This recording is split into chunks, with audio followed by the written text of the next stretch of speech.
I've been a Windows user since 1995. Even today, I religiously use Windows for all my work. However, I've started experimenting with the MacBook Pro and it's been eye-opening.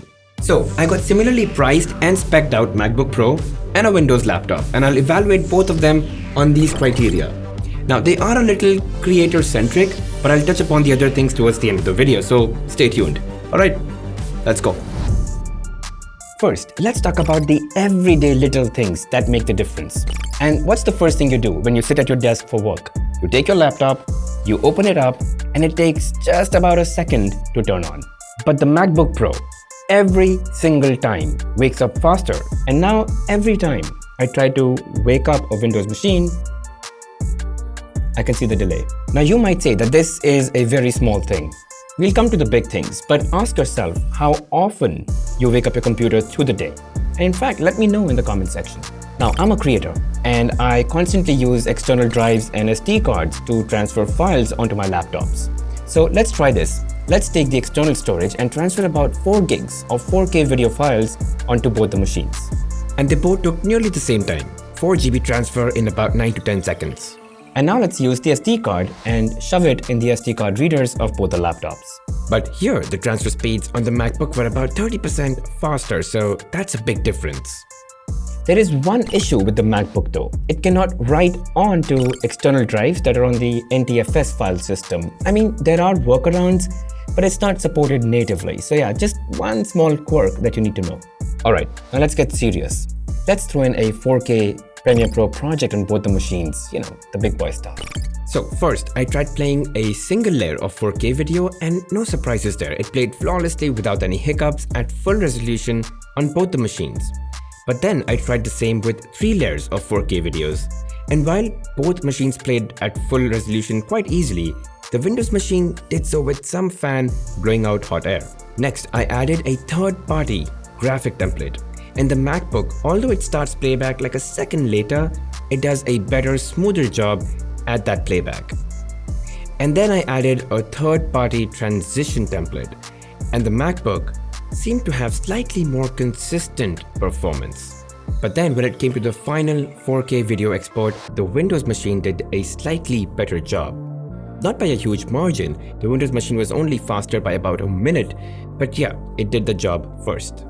Now, you could see that the real-time playback was better on the MacBook, while the final video render was faster on the Windows. Now, as a creator, quite frankly, for me, real-time editing, that needs to be fast than a single one-time render because I'm often editing more than rendering. So, MacBook would be my preferred choice. One disclaimer though, I'm not comparing the gaming performance of both these devices because quite frankly, the MacBooks are not meant or geared for gaming. I mean, there aren't even enough games that are compatible with the MacBook Pro. And quite frankly, this whole video is very creator-centric. Alright, so this was all performance, right? But now let me touch upon things that really impact product experience every moment that you're using the laptop, starting with the keyboard. So, on the M1 MacBook Pro, the keyboard is actually a lot better than the previous generation Intel MacBooks. They're softer, quieter, and very satisfying. On Windows though, you get like the full variety, okay? You get some really bad cheap ones, and you get some really good ones, even better than the MacBook Pro. Now on this one, this keyboard is actually pretty good, but the one that I really like is the Asus ROG Zephyrus keyboards. I love the keys on that. But that's not true for the trackpads. Nothing comes remotely close to how good it is on the MacBook. Look, this is the MacBook, right? And whether I want to just zoom in on the timeline or scrub within the timeline, can you see how smooth that is? Alright, so that was the MacBook. And now, let's get on to the Windows.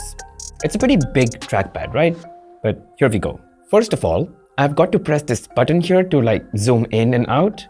And I'm sure you can see the difference in the way I'm using the trackpad and the response that I'm getting on the display. Now, coming to the speakers, and even at this price point, the MacBook speakers are way ahead of any Windows machine or laptop that I've ever used.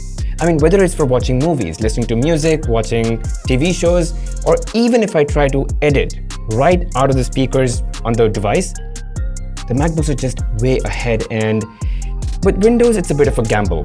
You may end up with great speakers or not, but the MacBooks always work better. Now, the other thing is that the speakers on the MacBook Pro are upward facing and they're pretty big, so a lot of sound comes from this. On the Windows laptop though, this is what you get. So you do the math. Now, when it comes to the display, it's a bit of a pros and cons thing. With 120Hz refresh rate and 1000 nits of sustained brightness, MacBook Pro has the brightest and the smoothest LCD display as compared to 95% of the Windows laptops out there. However, many creator-centric laptops, like this one, have OLED displays, which may not be as bright, but they're immensely color accurate, and that is a huge advantage. And then there are many Windows laptops that have touchscreens, and that's important to a certain group of people. And MacBooks, they don't have that in any of their lineup. So, in general, I would say Windows laptops, especially in this price segment, they just have superior displays and they work better for creators and even general public, So that's something that MacBook can learn from. Alright, now let's talk about the design because you've spent a chunk of your money for that also. And that's where it gets a bit subjective. Look, Apple MacBooks, very standard design. You get keyboard in the center, speakers on the side, you get a large trackpad with no extra buttons, you get a webcam with a notch in the center, and you get a few vents over here. Apple feels it's a pretty good design, and they've taken that design consistently across all its laptop products. But when it comes to Windows, that's where things start to get quite wild.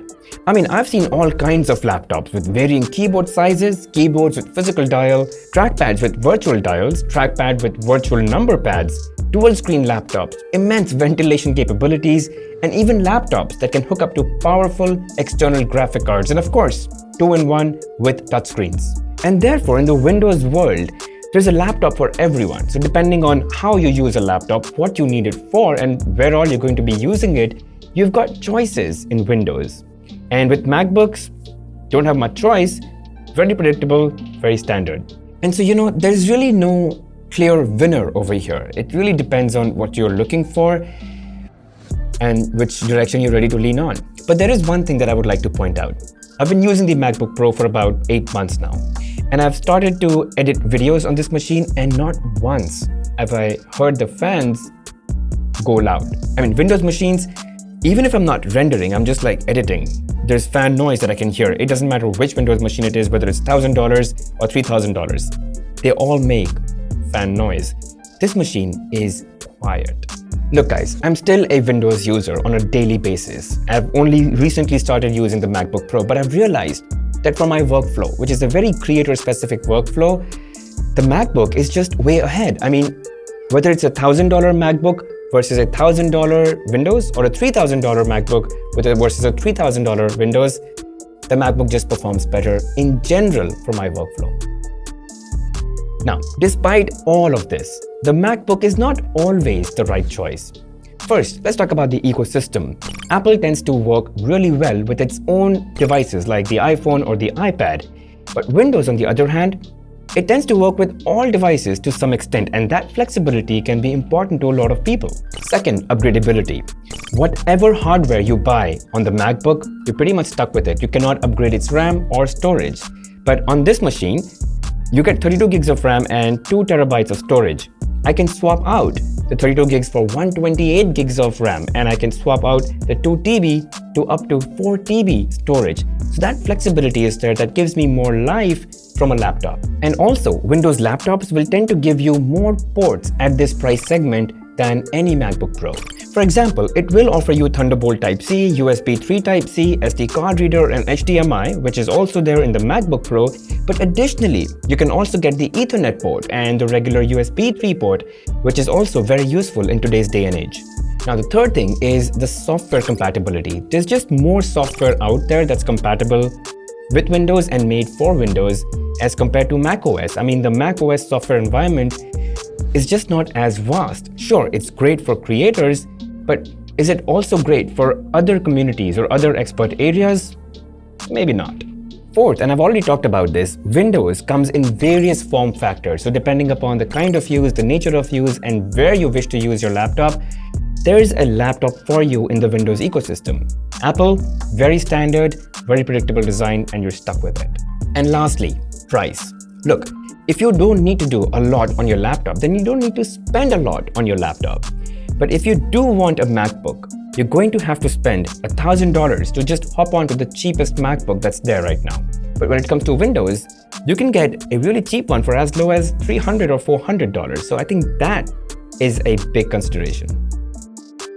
So yeah, the objective of this video was really just to show how a $3,000 MacBook differs from a $3,000 Windows laptop and what they can do and cannot do.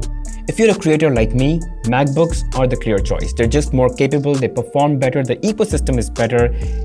And that's what I've seen in the last few months that I've used the MacBook. And mind you, I've been a Windows user for years, and just the last few months have shown me a different picture.